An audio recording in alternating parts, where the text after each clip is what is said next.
Hello friends, this is Scott. We're down at the homestead and it is mid-August and we're right in the middle of starting to harvest some good crops, as well as trying to just stay up on maintenance because again, the weeds are terrible. As hot as it gets and as dry as it gets, it's starting to slow down a little bit, but there's one weed that is my nemesis, and I'm going to show you today how I think I'm going to defeat this weed. But it's not going to be just one battle. It's a prolonged war. We bought the homestead 3 years ago. This whole place was out of control. We had all kinds of noxious weeds, and there's particularly a weed, I don't even know what it was. It had a lot of white flower on it that was just everywhere. Well, I'm a firm believer in the backdeed and garden method. So what did I do? I went through and I smothered everything with cardboard, and then I used wood chips or other mulches, and I've been pretty successful in getting rid of most of the weeds, but not one particular weed, which is the morning glory or bindweed.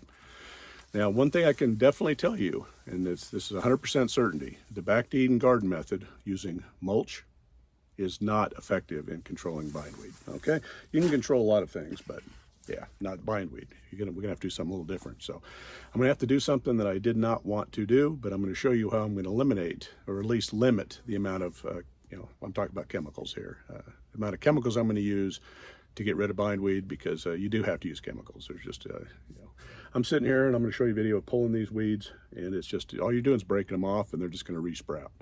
So we need to figure out how we're going to take care of this, so I don't have to sit here and every couple months just go through this weedy mess and lose the battle, because literally I've lost. Okay, other weeds done pretty well with. The garden's coming around and I'm always going to have weeds. That's just anywhere you have bare dirt, you're going to have weeds.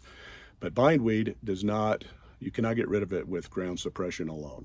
Okay, but I think there's one thing you can do to get yourself to a position where you can get back to the backdeed and garden method and then have it be effective. But you got to take drastic measures up front, and I'm gonna talk about that today. My experimental test plot with this bindweed that I've been battling for 3 years, and I did try to use the backdeed method here numerous times. I layered lots of cardboard and wood chips, more cardboard, wood chips, several times, and on top of pulling the weeds. And this is what I got left after a month and a half ago, right before Lamb Days. I got this all cleaned up, and it didn't even take, literally a month and a half, and I'm right back to the same problem. You got these pretty morning glory flowers, and but I'm starting to really hate these these plants, because they get into everything. So I do have hen and chicks around the edges. I don't want to kill those. So when I use chemicals, I've got to be very careful as to where I'm putting them, or I will be killing things that I don't want to be killing. Now, first step is I'm going to get in here and rip all these morning glory out. And I'm doing this because I could just come in here with chemicals and just spray the whole thing and just kill everything, but I don't want to use that much chemical. So I've got a plan.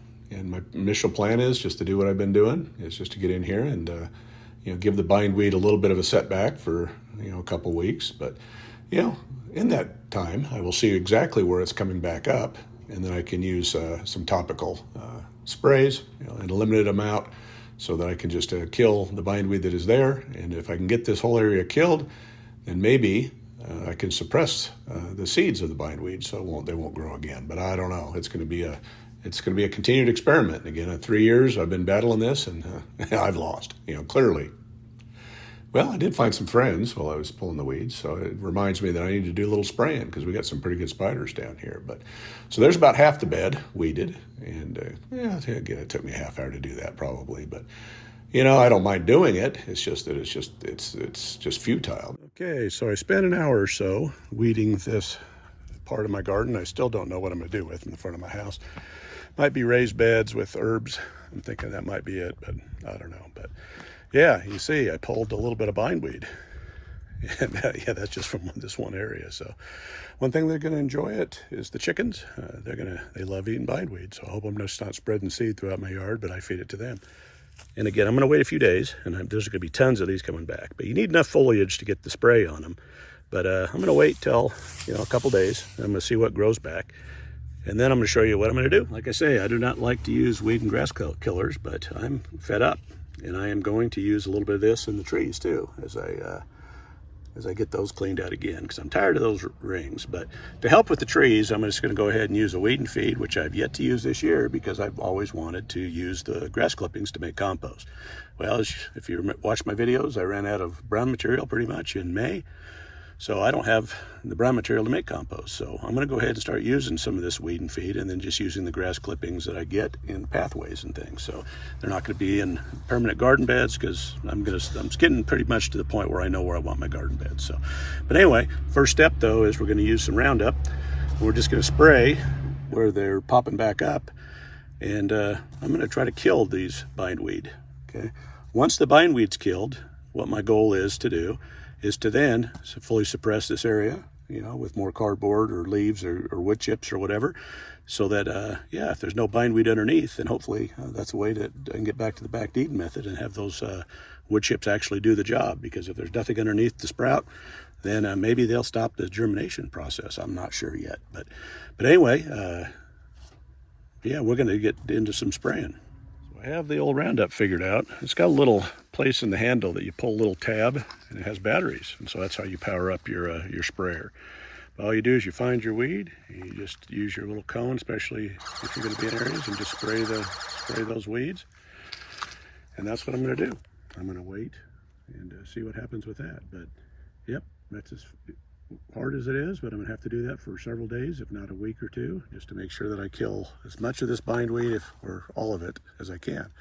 Now around the edges where the hen and chicks are, I'm just going to wait for them to kind of sprawl out on the sidewalk, and then I'll spray them on the sidewalk, because you need to have enough foliage to take the chemical down to the roots, for the plant to take the chemical down to the roots. So we'll see how this all goes. But yeah, it's going to be a little bit of a waiting game, and I'll just wait till these plants come back up, and I'll spray and spray and spray until I know that I've killed it. And then once this bindweed is killed, then the next phase is hopefully be able to go back to the backdeeding garden method.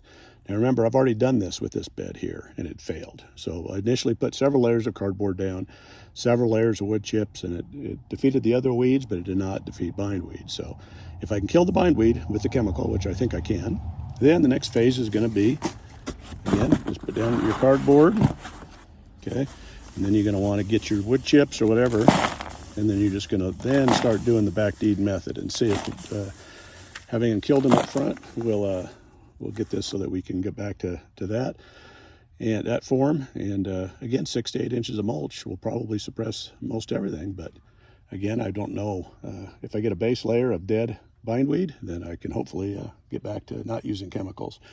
Again, I don't want to spray the whole thing. It's very expensive, plus the fact I do not want a lot of weed killer, because I reuse materials around here. And but the bindweed, I've given up. 3 years of attempting everything pretty much, and chemicals, the only thing that it appears that will take it out. So yeah, I'm going to use this as an experiment. I'm probably not going to put more cardboard and wood chips down in this particular bed.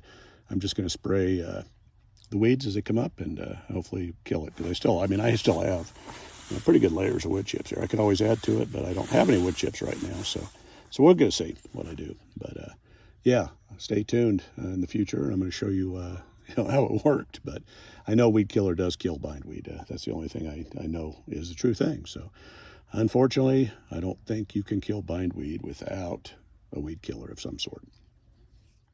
The good thing about bindweed is it is some feed for the chickens. And I've let them out in the yard for the last few days, and yeah, they're out and about, and they're not causing too much hate and discontent. But there's always a consequence when you let your hens out in the yard. But yeah, there's lots of bindweed here, and we'll see how quickly they go through this. But I always like to throw a little bit of scratch grain in any of the green material I throw in there. It gives them incentive to scratch through it and to break it down a little bit more. So anyway, but yeah, one chicken decided to come back and check out what I've got going on here in the coop, while the other ones are still out doing their thing, eating the bugs.